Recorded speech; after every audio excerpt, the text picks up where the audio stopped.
Hello hello good morning सबैजनालाई। म फेरि पनि अर्को नयाँ ब्लग लिएर चाहिँ उपस्थित भइसकेको छु। आज भने हामी जाँदैछौँ विदुर, नुवाकोटको सदरमुकाम हो विदुर चाहिँ। अनि आज चाहिँ हाम्रो विशेष काम छ त्यहाँनिर राष्ट्रिय पदयात्रा बनाउने, भोटर आइडी बनाउने काम रहेको छ। त्यसैले चाहिँ हामी जाँदैछौँ विदुर। Let's go. तन्जाने हो किन हिँड्नै ल योमा चाहिँ हामी चाहिँ भोलि काठमाडौँ जाने हो, आज चाहिँ विदुर गरेर आउने है। हाम्रो सर चाहिँ यहाँ प्लास्टिकभित्र बसिरहनु भएको। के अरे यो के अरे हो र किन त्यस्तो गरे के गरे भन्छ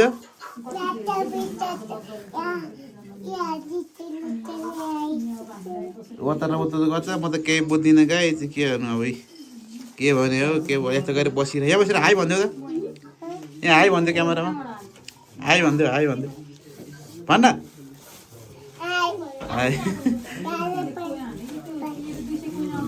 हेलो गाइस, हामी चाहिँ अनि जाँदै हो त्रिशुली बजार, विदुर बजार जान लागेको। अनि यहाँ चाहिँ हामी होइन ठ्याक्क लगाएर हामी 3 जना आएको थियौँ होइन। अनि पुलिसले समात्छ भनेर अनि हामी यहाँ अनि यसलाई हिँडाएकै थियो परबाट। नत्र समाति हाल्छ के गर्नु, 3 जना आउनु पर्यो बाइकमा। अन्त 60 80 च्यार्जर। यो चाहिँ हाम्रो यताको भ्यू है। यस्तो दामी लाएर यस्तो दामी जङ्गल छ। यो तारु घाटहरूको जङ्गल होइन, यस्तो राम्रो छ यहाँ। त्यस्तरी यहाँ त्रिशुली खोला, यो त त्रिशुली खोला है, यहाँ बगिरहेको त्रिशुली खोला। यहाँ चाहिँ हाम्रो रोड पनि खतरा है यहाँको चाहिँ, यस्तो रोड हो। हेर्नु हाम्रो तारुघाटको भ्यू, यो तारुघाटको छ यहाँ चेकिङ गर्ने ठाउँ। यो चाहिँ तारुघाट पुल भन्छ यसलाई चाहिँ गाइस होइन। अनि हामी चाहिँ राष्ट्रिय परिचय पत्र बनाउन आएको। अनि यो फर्म भन्नुपर्ने चाहिँ पहिला होइन। अनि फर्म भन्ने ठाउँमा चाहिँ मान्छे रहेछ, मैले आफैले भएर मिस्टेक भयो। सुदर्शन आफै नाम मिस्टेक गरेपछि लेख्नै आएन कमेन्टर के गर्नु। अब कहिले चला मान्छे भयो थाहा हुनु। अब यहाँ लाइन कुर्न पर्छ अरे, लाइन कुरौँ। यो चाहिँ हाम्रो जिल्ला प्रशासन कार्यालय नुवाकोट है। यस्तो दामी ठाउँ चाहिँ दामी हो। यत्रो लाइन छ, अब कुन बेला पाला आउनु थाहा छैन। नेपाली सरकारी अब चाहिँ त्यत्रो आन्दोलनपछि पनि नसुधरेको अवस्था हो कि के हो, मैले केही बुझ्न सकेँ छैन। यति लाइन हो हामी, यति धेरै मान्छे पनि छैन, 20-25 जना होला नि। त्यही पनि कुरिरहनु पर्यो 1 घन्टासम्म। म यहाँ फर्म भर्न गएको, फर्म भर्नु मान्छे रहेछ, आफैले भर्नु पर्यो फर्म। त्यही पनि फर्म भर्दैन त्यो कम्प्युटरमा नेपाली टाइपिङ अर्कै खालको हुँदो रहेछ। आधी ल दिल्ली पास आधी ल लेख्न आएर हैरान आफूलाई, आधी ल लेख्न आएर हैरान छ आफूलाई के गर्नु। हामी चाहिँ होइन यहाँ आएको यिनीहरू नि केही थाहा नै भएन केही। यहाँ हाम्रा कमल सुवेदी अङ्कलका 2 छोरीहरू, दिलेश सुवेदी, दिविना सुवेदी यहाँ गइरहने बसेर। यिनीहरूलाई के चाहिएको थाहा छैन। ओ तिमीहरू के गर्न भइसक्यो तेरो यसको नमिलोस्। तेरो त एउटा नमिलोस्, तेरो नमिलोस् एउटा नि। तेरो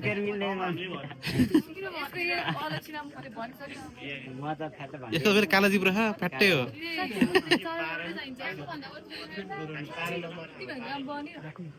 भने हाम्रो त 20 जना पछि पालो। हामी त पावर भनेको पावर नला भनेको लाउनै पनि भयो त हो। यो त्यो ढुलेलाई हेर्नु फोटो कति लाग्छ र। अहिले म पार्न त हुन्छ त, म कल गरेर ठुलोलाई कल गरिदिन्छु। गाई जाने हामी चाहिँ कुदा वक्क दिक्क प्याक्क भइसक्यौँ। अझसम्म पालो आएन है, के आयो नि होला भन्छ। अब के अरे 1 जना मान्छे र 15 मिनट लागेको छैन अहिले होइन। अनि हाम्रो नम्बर चाहिँ 20 नम्बर राख्यो कि। अनि भर्खरै 15 एकजनालाई 15 भनेपछि 1 घन्टा यिनीहरू कतिजना गरौँ, 4 जना गरौँ होइन। 15 होइन त 5 यिनीहरू 1 घन्टा 5 जना गरौँ क्या। यति रिस उठेको कि के गर्नु के गर्नु नमिल्यौँ बाबै। गाउँ गाह्रो यो नेपाल सिस्टम कहिले चाहिँ सुध्रेला खै। जहिले यत्रो आन्दोलन गरेर जनाउँदा नि यिनीहरूको बुद्धि आएन, यिनीहरू सुध्रेको छैन। यिनीहरू त्यस्तो हो कि सिस्टम त्यस्तो, मैले केही बुझ्न सकेँ। चाहिँ हाम्रो जिल्ला प्रशासन कार्यालय नुवाकोट, नेपाल सरकार गृह मन्त्रालय। गाइज हामी चाहिँ मान्छेलाई लडाएर आगो लगाएर होइन। अनि हामी चाहिँ भागेको क्या होइन। हाम्रो चाहिँ नम्बर 20 नम्बर थियो होइन। अनि हामीभन्दा अगाडि एउटा केटा 18 नम्बर थियो। अनि त्यसले चाहिँ अलिकति अगाडि बनायो। अनि मैले त्यहाँ गएर भनिदिएको त्यो एउटा दिदी कस्तो रिसाइरहेको थिएँ होइन। अनि त्यो दिदीलाई मैले त्यहाँ के अरे बोइलरको आगोमा थिएँ। अनि तेल थप्दै आएको है। त्यो दिदी त्यहाँ चर्किरहेको कुरै छोडिदियो। अनि म चाहिँ भागेको। अनि फेरि मैले कता झडा पर भन्छु भनेर है। हामी अनि आगो लगाएर आएको त्यहाँनिर। यसो नभए त काम छैन। खालि आउने मान्छेलाई चार्जर माग्थ्यो, हामीलाई चाहिँ कुरा त्यो सुर्दैन नि भने उतैबाट भन्दै त। हाम्रो चाहिँ होइन फाइनली काम सकिएको छ यसको पुरै भोटर आइडी पनि बनेको छ यसको नि बनेको छ अनि मिस दिविना सुवेदीको चाहिँ नबनेर हामी वेटिङमा छौँ होइन अब वेटिङमा चाहिँ हामी चटपटी खान लाग्यो अब म पनि देशको नागरिक भएका यो पनि यसले अब अगचोटि कमल सुवेदी भोट हाल्छ हामी सबै यसले नि कमल सुवेदी भोट हाल्छ अनि म नि कमल सुवेदी म त हुँदैन होला के भोट हाल्नु भोट हाल्दैन हाले ल चटपटी चटपटी मिठो बनाइदिनु है हामीलाई ल चटपटी अलिक मिठो धेरै बनाइदिनु ल राम्रो टासिया चाहिँ बाहिरपट्टि होइन राष्ट्रिय जिजो प्रशासन कार्यालय अगाडिको यो चाहिँ हाम्रो त्रिशुल ड्याम होला maybe but I am not sure अनि यो चाहिँ हाम्रो सात तले दरबार अनि यो चाहिँ हाम्रो यो चाहिँ मलाई थाहा भएन है यो कहाँ हो थाहा भएन मलाई नि अनि यो पनि अब नेपालको एउटा होला यो पनि थाहा भएन सेफ जस्तो पनि लाग्छ होइन जस्तो पनि लाग्छ कुन हो यो चाहिँ म पाउन सकिनँ अनि यो चाहिँ यस्तो म्याप अफ नेपाल सुदूरपश्चिम कर्णाली लुम्बिनी गण्डकी बागमती मधेस कोशी यो पनि राम्रोसँग लेखेर छ त्यसपछि गएर यहाँ पनि हाम्रो राष्ट्रिय चिन्हहरू हाम्रो national flag and national bird national animal national wrong and national flower and धेरै यो चाहिँ हाम्रो एरिया चाहिँ हाम्रो राष्ट्रिय गान रहेको छ अनि त्यसै गरी यतापट्टि चाहिँ हाम्रो सुझाव रहेको छ कि केही भएमा मानव बेचिजन तथा पश्चात नियन्त्रण जिल्ला सम्बन्धी नुवाकोटले चाहिँ लेखेको छ होइन कतै अपाङ्ग बेचिजनमा कति फसियाहरू हुन्छन् नि अपाङ्गहरू यताउति के भनेर रहे अनि सबै यो सबैले पढ्नु होला राम्रोसँग चाहिँ है नि हाम्रो सबै काम सक्यो है सबैजनाको यो लोदर रीति काम भएको एकजनाको पनौती रीति हो यसले गर्दा हामी 1 घन्टादेखि 1.5 घन्टादेखि कुरिरहँ यसलाई म जान्छु होइन जान्दिनँ समय बनिरहेको जानु भन्छ फोन गरेर गर्थे के नि यसलाई त्यही हो नि सँगसँगै बनाए बहिनीको चाहिँ फुट्ट भयो दिदीको चाहिँ के भएको यो अलमारी हेरेर दिनु हत्ता यसलाई त होइन दिला चाहिँ तिमी त राम्री हो त्यही भएर यो राम्री छैन नि त त्यही भएर बक्क परिदिला चाहिँ फेरि यो पनौतीले गर्दाखेरि आज लास्टै ढिला हो अनि बल्ल बल्ल यिनीहरू चाहिँ यहीँ खानु मसो होइन अनि हाम्रो अरुण सर चाहिँ फोन गरेर कमल अङ्कल दिपेनहरू आइसक्यो त चाहिँ कहाँ चाहिँ हामीलाई चाहिँ खाने खासा यिनीहरूले गर्दाखेरि हामी ढिला भयो 1 घन्टा कुऱ्यो हामी यिनीहरूलाई मैले नकुरम भनेको पहिला नि सोचेको फेरि यसले बसौँ भने कल गर्न थाली अनि अब 5 भन्दा 1 घन्टा लगाइदियो वास्तवमा है के अब हामी अहिले कति बज्यो 5:18 भयो अहिलेसम्म पठार्ने छौँ अब उहाँ म्यामको मोबाइल बिग्रियो फेरि मोबाइल बनाउनु पर्यो फेरि आमा कति बिग्यो कि अब खाजा खाने भ्या छैन मेरो मोबाइल नबने मैले यो च्यानलमा गएर सब्स्क्राइब गरेर कसरी गर्ने बोल्न जानिन्न उहाँ सर के अरे 2 प्लेट सरी तरबाट खाएर पनि भोक लाग्यो मार लागिसक्यो अरे ऊ छैन मामाहरू जाने भन्थ्यो मामाहरू के खानु त्यसलाई पनि जान्दैन नि मामाहरू म बोलेको सुन्दा पनि रिस उठिरहेको अझ मेरो त अनुहार देख्दा नि जुट्यो होला त नबोल त बोल्दा पनि रिस उठ्दैन भन्दै हुनुहुन्थ्यो उहाँले डन हो नि त हाम्रो गाउँको अनि समेत दादा डन हो हजुर या भन्छु इङ्ग्लिस मात्रै साइन्स पढाए मान्छे इङ्ग्लिस मात्रै आउँछ त्यसको अब के गर्नु हाम्रो चाहिँ पुरै यहाँ खाजा खाने प्लान भइरहेको होइन चिसो खाइरहेको थिएँ आजको दिन चाहिँ बिताइदियो दिन अब राति कति घर पुग्ने थाहा होइन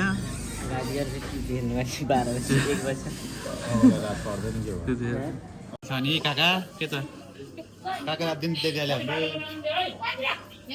हामी अहिले घरपट्टि बोल्दा काकाले गर्दा यस्तै अड्केर भइरहेको हामी काका भन्दा के गर्नु यिनीहरूले गर्दा हो दिविनाले गर्दा हो गाह्रो जाने हाम्रो खाजा चट्टलाई आइपो चिसो सकिसके पहिल्यै ठ्याक्क खाजा चाहिँ यहाँनिर आइपुग्यो कता दिला चाहिँ अब यो सागपात खानेलाई के सोध्नु है अङ्कल खाइरहने मजाले चाहिँ होइन हाम्रो बट्टार बजार हो है गाइस बट्टार बजार यहाँ हामी ठ्याक्क रात पर ढपक्कै अँध्यार भयो यहाँबाट हामी जाँदैछौँ कहाँ हाम्रो घर 3 जना दिला से